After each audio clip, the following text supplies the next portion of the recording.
Hello my dear students, स्वागत करती हूँ आप सभी का आपके अपने यूट्यूब चैनल सितंबर शिल्पी क्लासेस में। फ्रेंड्स, हम लोग वाटर के इम्पोर्टेंट क्वेश्चन कर रहे थे, तो आप लोग ज़रूर इसको अच्छी तरह से रिवाइज कर लीजिएगा। क्वेश्चन यहीं से आएंगे। जल शुद्धिकरण की रासायनिक विधियों में क्लोरीन के किस रूप को सर्वश्रेष्ठ माना जाता है?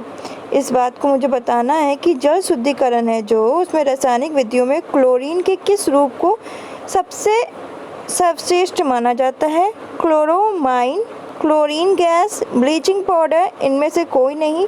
यह आपका पीजीटी 2013 में क्वेश्चन आया था। तो देखिए, जल की शुद्धिकरण में रासायनिक विधियों में क्लोरीन के जो ब्लीचिंग पाउडर को सर्वश्रेष्ठ माना जाता है। तो जल को शुद्ध करने के लिए रासायनिक पदार्थ क्लोरीन के रूप में जो ब्लीचिंग पाउडर है उसको हम सर्वश्रेष्ठ माना जाता है। इसका प्रयोग कुएं के पानी को शुद्ध करने के लिए भी किया जाता है। जीवन रक्षक घोल निम्न अवस्था में दिया जाता है। निर्जलीकरण, बुखार, खांसी, सिर दर्द, ये भी आपका पीजीटी 2013 में पूछा गया था। जीवन रक्षक घोल हम निम्न अवस्था में देते हैं, निर्जलीकरण में, बुखार में, खांसी में, सिर दर्द में। तो जीवन रक्षक घोल हमारा निर्जलीकरण में दिया जाता है।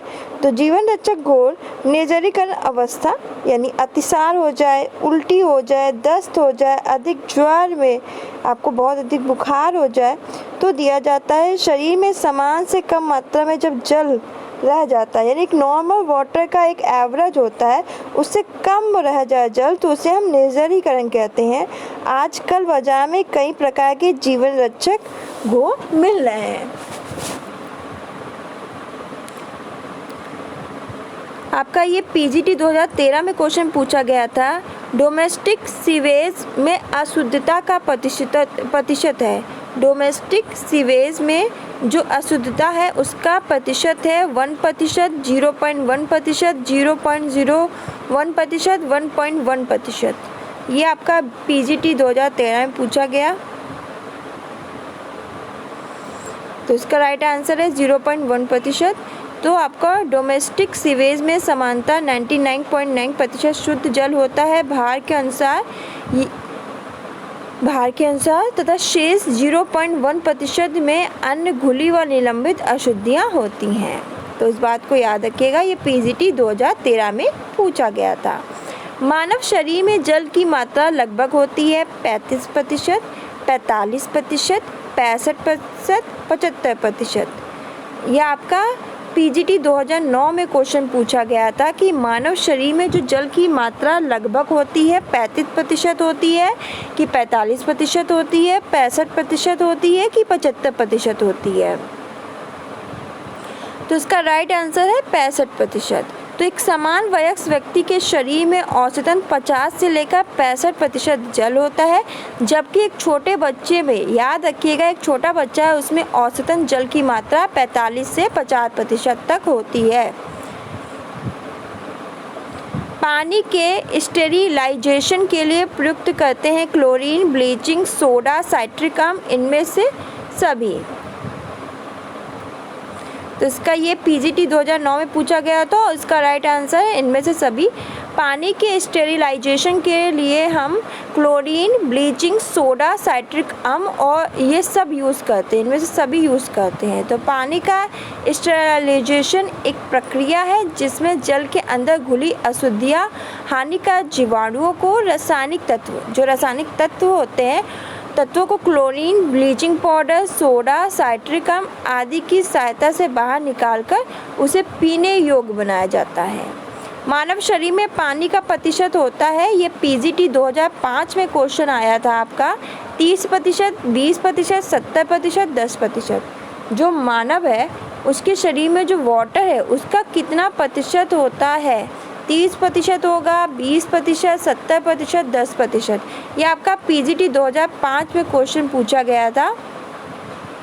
तो 70% होता है। तो मानव शरीर में पानी का प्रतिशत 50 से 75% तक होता है। मानव प्रतिदिन अपने शरीर भार का लगभग 2% जल प्रयुक्त करता है। जल में मानव शरीर के अधिकांश पदार्थ घुले रहते हैं। इस प्रकार कोशाद्रव, अंतक द्रव, रुधिर, प्लाज्मा, लसिका, मूत्र, स्वेद आदि का आधारभूत तरल जल ही होता है। घोलक का कार्य करने के अलावा जल स्वयं एक मेटाबॉलिक पदार्थ है। पाचन में यह जल अपघटन करता है और इसके अलावा शरीर में अम्ल क्षार संतुलन बनाए रखने में ये महत्वपूर्ण भूमिका निभाता है।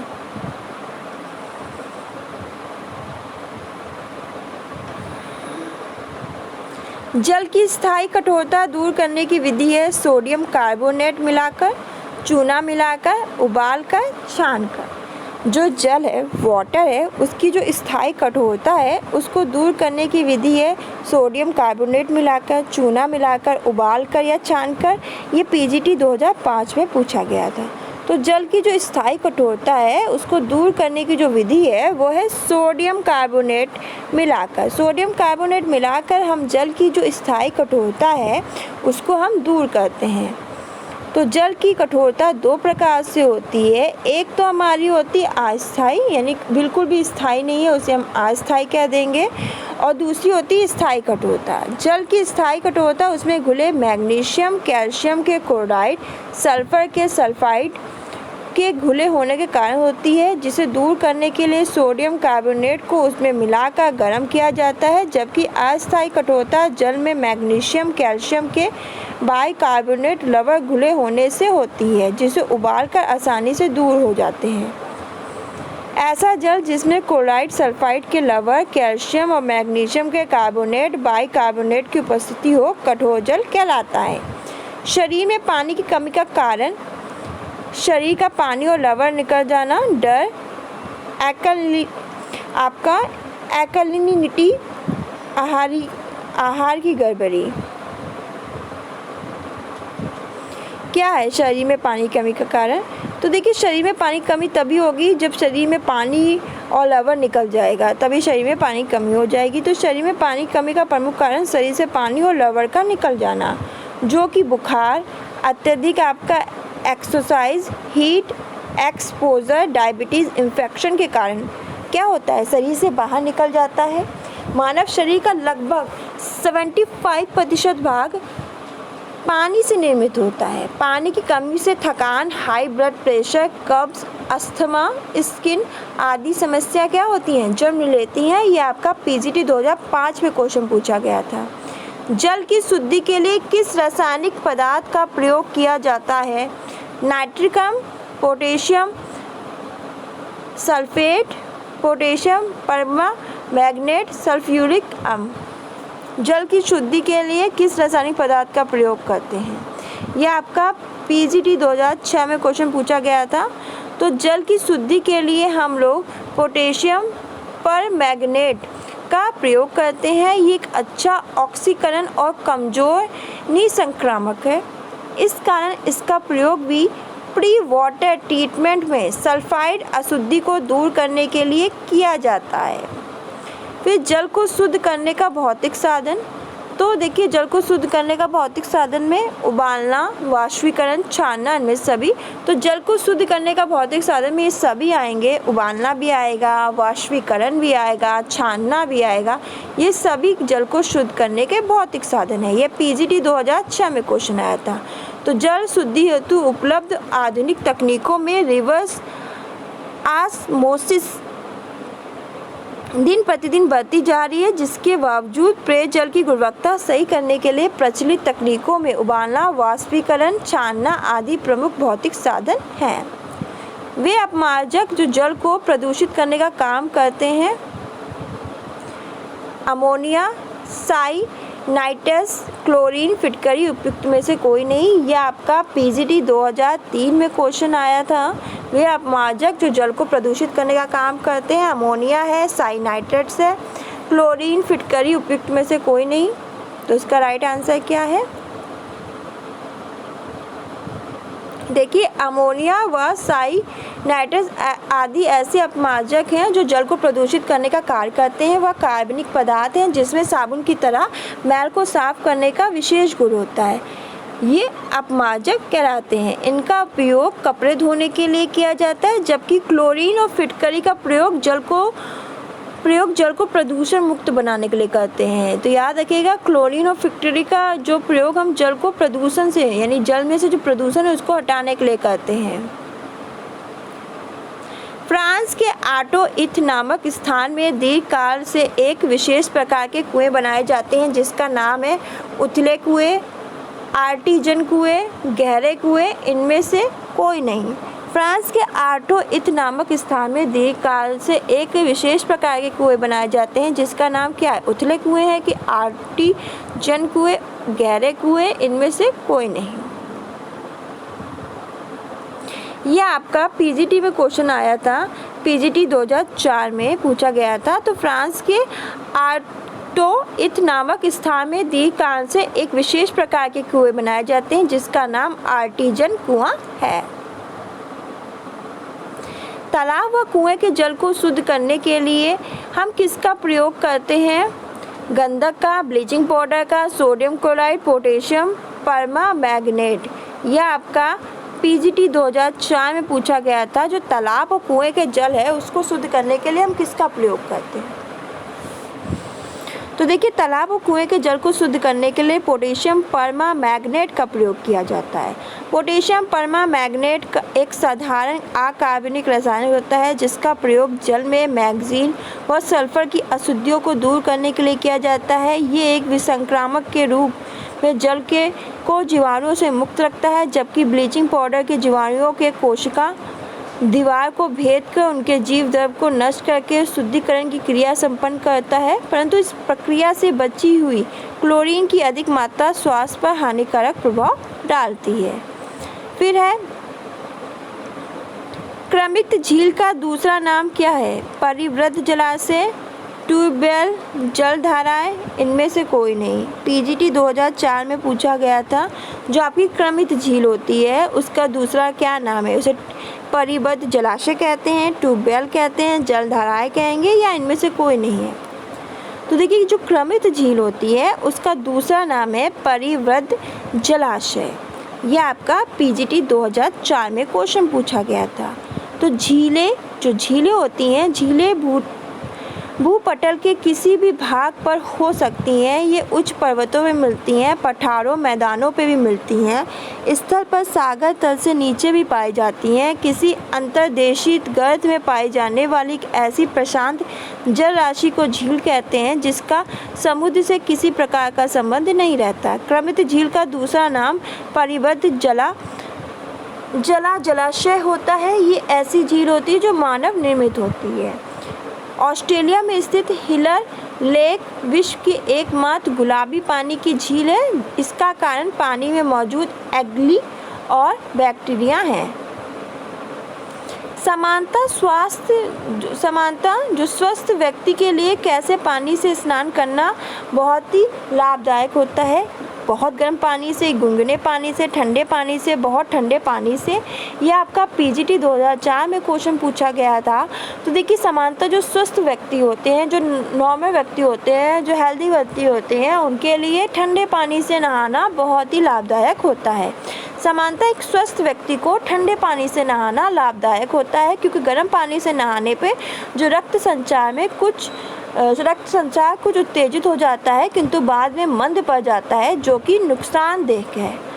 ठंडे पानी से स्नान करने पर आलस, थकान, दर्द मिटता है, नींद अच्छी आती है। इसके अलावा ठंडे पानी से नहाने से आपकी इम्यूनिटी और रक्त संचार अच्छा रहता है, अतिरिक्त वसा बंद होता है और शारीरिक चमक और मूड तरोताज़ा रहता है।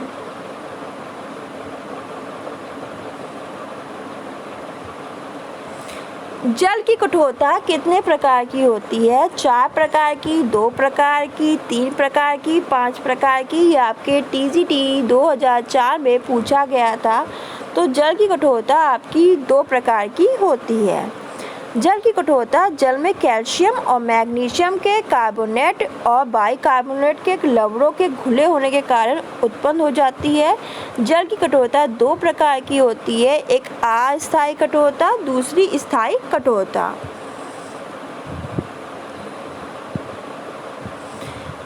ORS घोल में जल के प्रति लीटर में साधारण नमक, सोडा, बाइकार्बोनेट और पोटेशियम क्लोराइड की क्रमशः कितनी मात्राएं ग्राम में होती हैं? 3.5, 2.5, 1.5, 3.2 और 1, 3.4 और 2, 4.3 और 2।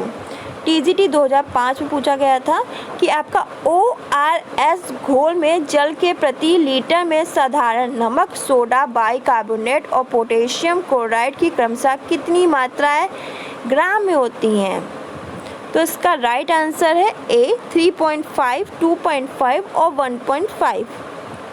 ORS का घोल बच्चों को दस्त के समय दिया जाता है। इसमें सोडियम क्लोराइड, पोटेशियम क्लोराइड आदि होता है। एक बार बनाया गया घोल 24 घंटे तक हम उपयोग में ला सकते हैं और ORS का घोल देने से बच्चे के शरीर में जल की पूर्ति हो जाती है। हमारे शरीर के कुल भाग का कितना प्रतिशत जल से बना है? 17, 35, 62, 75। यह आपका TGT 2005 में पूछा गया था कि हमारे शरीर के कुल भार का कितना प्रतिशत जल से बना हुआ है? 17%, 35%, 62%, 75%। तो इसका राइट आंसर है C।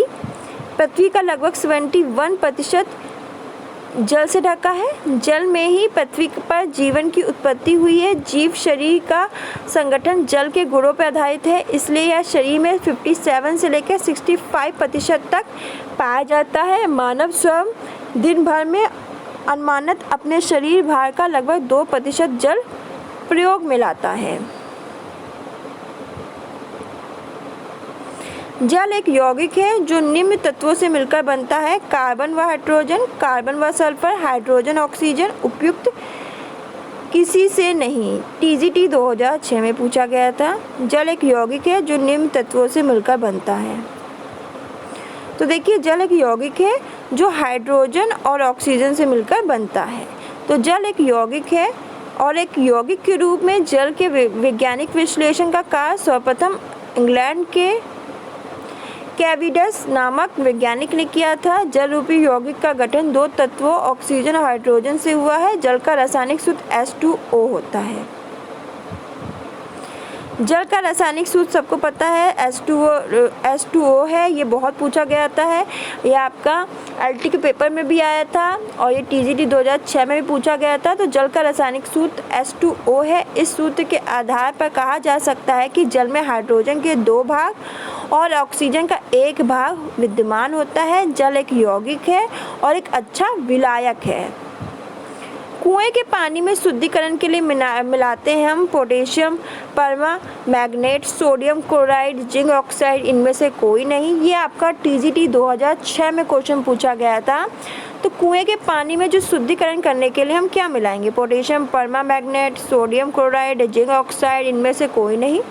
तो इसका जो राइट आंसर है वो है कि कुएं के पानी के शुद्धिकरण के लिए पोटेशियम परमांगनेट मिलाया जाता है। पानी की प्रत्येक प्रविधि में पोटेशियम परमांगनेट एक महत्वपूर्ण पदार्थ है। यह जल में मौजूद घुलित आयरन, मैग्नीज, हाइड्रोजन सल्फाइड आदि को ऑक्सीकृत कर उन्हें ठोस पदार्थ में परिवर्तित कर देता है, जिससे उन्हें जल में आसानी पूर्वक बाहर छान लिया जाता है। यह कुएं में मौजूद आयरन बैक्टीरिया के विकास को नियंत्रित करता है और इसका प्रयोग कुएं के शुद्धिकरण में अधिक मात्रा में किया जाता है। जल की कठोरता का कारण क्या है? जल में क्लोरीन गैस का पाया जाना, जल में तैरने वाले अशुद्धियों का पाया जाना, जल में सोडियम क्लोराइड का पाया जाना, जल में कैल्शियम, मैग्नीशियम, बाइकार्बोनेट और क्लोराइड और सल्फेट का पाया जाना। तो ये TGT 2006 में पूछा गया था। तो जो जल की कठोरता का कारण है, जल में कैल्शियम, मैग्नीशियम के बाइकार्बोनेट, क्लोराइड व सल्फेट का पाया जाना। ये इसका राइट आंसर है D। तो कैसे ये राइट आंसर है? देखिए, ऐसा जल जिसमें साबुन के साथ अधिक झाग उत्पन्न नहीं होता, कठोर जल होता है।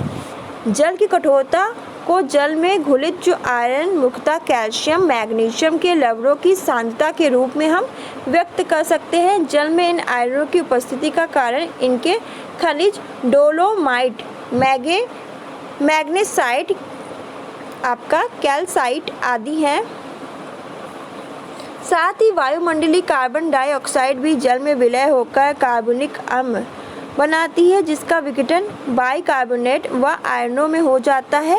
ये ऋणायन अपने संगत धनायों के साथ ऐसे लवण बनाते हैं जो जल की कठोरता के लिए क्या होते हैं, जिम्मेदार होते हैं। शुद्ध जल होता है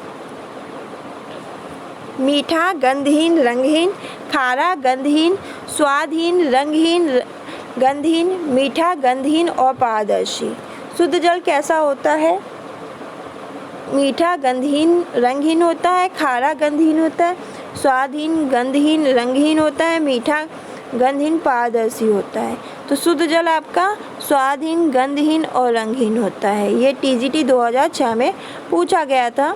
तो मौलिक और शुद्ध रूप से जल एक स्वादहीन, गंधहीन और रंगहीन द्रव है। जल विभिन्न पदार्थों को घोलने की क्षमता रखता है। यह एक सावित्रिक विलायक है। इस गुण के ही कारण जल का शुद्ध अवस्था में उपलब्ध होना प्रायः कठिन होता है। घरेलू स्तर पर जल को शुद्ध करने की उपयुक्त विधि उबालना, आशवन, अवक्षेपण, क्लोरीनीकरण है। यह आपका TGT 2006 में पूछा गया था। तो घरेलू स्तर पर जल को शुद्ध करने की उपयुक्त विधि उबालना है। घरेलू स्तर पर जल को शुद्ध करने की जो आपकी उपयुक्त विधि है उबालना है। अशुद्ध जल को शुद्ध करने के लिए 3 प्रकार की विधियां हम अपनाते हैं। ये विधि है भौतिक, यांत्रिक, रासायनिक विधि। अशुद्ध जल को शुद्ध करने की भौतिक विधियों के अंतर्गत जल को उबाला जा सकता है, आसवन क्रिया की जा सकती है, अल्ट्रावायलेट किरणों द्वारा अशुद्धियाँ समाप्त की जा सकती हैं। जल की स्थायी कठोरता निम्नलिखित डाल के दूर कर सकते हैं, सोडा डाल के, नमक डाल के, चूना डाल के, कि ये सभी। तो जल की जो हमारी स्थायी कठोरता है वो हम चूना डाल के दूर कर सकते हैं। तो जल की स्थायी कठोरता चूना डाल के दूर कर सकते हैं। जल 2 प्रकार की कठोरता पाई जाती है जल में, स्थायी कठोरता, अस्थायी कठोरता। जल को उबालकर उसमें चूना मिलाकर अस्थायी कठोरता हम समाप्त कर सकते हैं।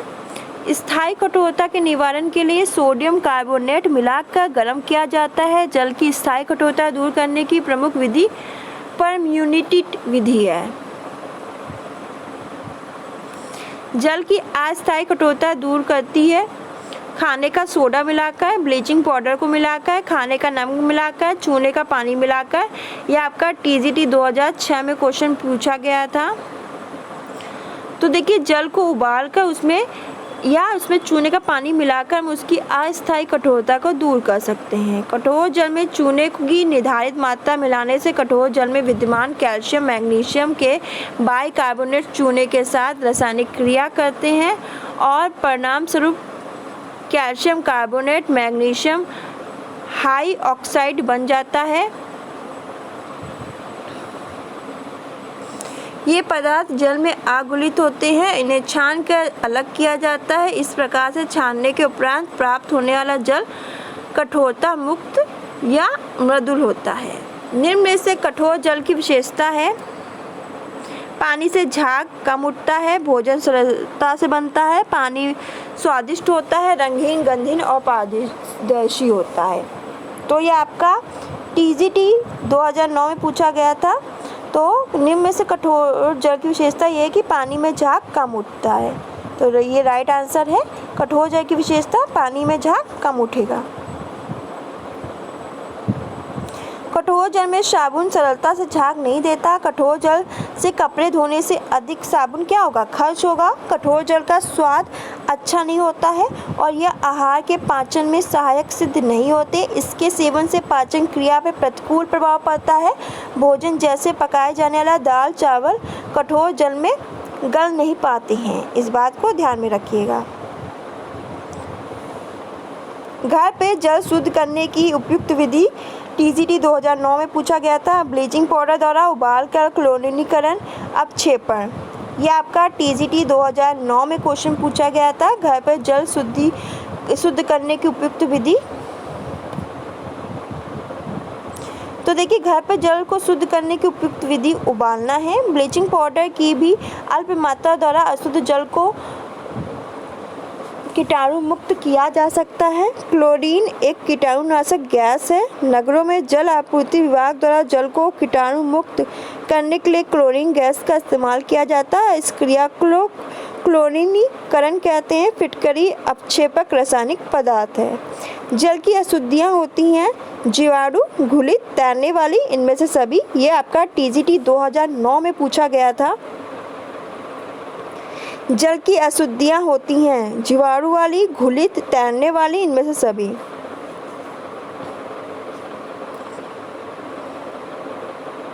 ये TGT 2009 में पूछा गया था।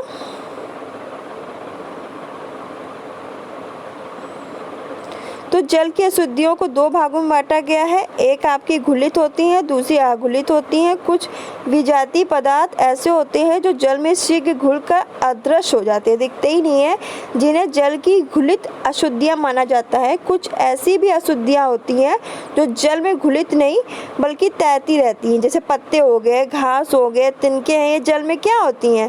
तैरती रहती हैं। अघुलित अशुद्धियाँ हो गई।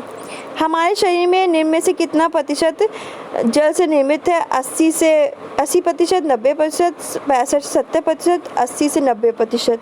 ये आपका क्वेश्चन पूछा गया है TGT 2009 में। तो हमारे शरीर में 65 से लेकर 70% जल से निर्मित होता है। हमारा शरीर 65 से 70% जल से निर्मित होता है। जल एक यौगिक है जिसके घटक हैं हाइड्रोजन, ऑक्सीजन। जीवधारियों के शरीर की समस्त जैविक क्रियाएं जल की उपस्थिति में होती हैं। शरीर में जल की आवश्यक मात्रा घट जाने को क्या कहेंगे? निर्जलीकरण कहेंगे, यानी जो आवश्यक मात्रा है वो घट जा रही है। फ्लोराइड की अधिकता से होने वाला रोग है आपका फ्लोरोसिस, कुपोषण, लेथीजिम, एनीमिया। यह आपका TGT 2010 में पूछा गया था। तो देखिए, फ्लोराइड की अधिकता से होने वाला प्रमुख रोग आपका फ्लोरोसिस है। पीने के पानी में फ्लोरीन नामक खनिज लवण की अधिकता के कारण यह रोग हो जाता है। इस रोग में दांतों पे धब्बे पड़ जाते हैं और इसमें गड्ढे हो जाते हैं। शरीर में जल की मात्रा का प्रतिशत है 60, 70, 80, 90। कितना प्रतिशत है? ये आपका TGT 2013 में पूछा गया था। तो शरीर में जल की कुल मात्रा का 70% है। जल के अभाव में प्रत्येक पोषक तत्व शरीर के लिए व्यर्थ है, क्योंकि सभी पोषक तत्व केवल घुलित अवस्था में ही शरीर के लिए उपयोगी हैं। शरीर में जल की कमी के कारण क्या हो जाएगा? निर्जलीकरण हो जाएगा। एक कॉलेज में जलपान गृह में निम्नलिखित तरह से आहार वितरण किया जाता है। अकेंद्रीकृत, मेज पर दी जाने वाली सेवा, स्वयं लेने की सेवा, मिश्रित सेवा। ये आपका TGT 2011 में क्वेश्चन आया था। ये सब प्रीवियस ईयर क्वेश्चन है। तो देखिए, कॉलेज के जलपान गृह में हम स्वयं लेने की सेवा, आहार का वितरण किया जा सकता है। इसमें हम खुद अपना भोजन लें। ये आपका TGT 2011 में पूछा गया था। हमारे शरीर में कुल कितना जल तरल पदार्थ के रूप में कोशिकाओं में रहता है? 25, 50, 70, 80। जो हमारे बॉडी है, हमारे शरीर का कुल कितना जल तरल पदार्थ के रूप में कोशिकाओं में रहेगा? तो आपका 70%। तो हमारे शरीर का 70% जल तरल पदार्थ के रूप में कोशिकाओं में रहता है। जीवधारियों के शरीर की समस्त जैविक क्रियाएं जल की उपस्थिति में होती हैं और शरीर में अत्यधिक मात्रा में जल आवश्यक होता है। तो ये थे कुछ वाटर के इम्पोर्टेंट क्वेश्चन। तो आज के लिए बस इतना ही। मिलते हैं नेक्स्ट क्लास में। धन्यवाद।